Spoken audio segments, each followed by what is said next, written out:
Баршаңызға сәлем, сіздермен бірге Жансая. Бүгін біз осындай картоптан ғана жасалатын котлеттер жасаймыз. Дәмі ерекше, міндетті түрде жасап көріңіздер.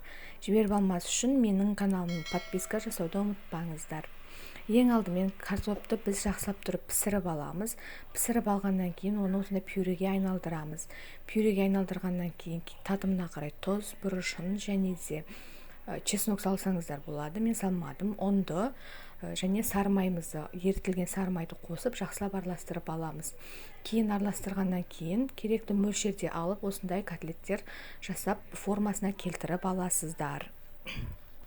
Кейін осылай формасына келіп алған котлеттерімізді біз қызып тұрған табада, яғни азғантай ғана орташа отта, азғантай ғана маймен, көп емес, шылқылдатудың қажеті жоқ, азғантай ғана майға жақсылап тұрып қуыратын боламыз.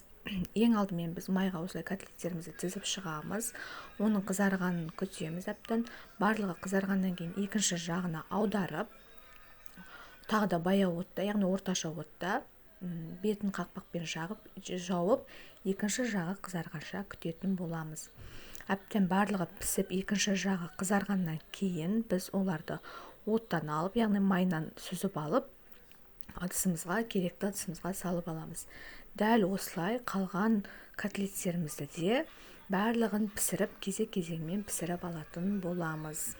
Міне біздің осындай керемет котлеттеріміз картоптан ғана жасалатын дайын болады.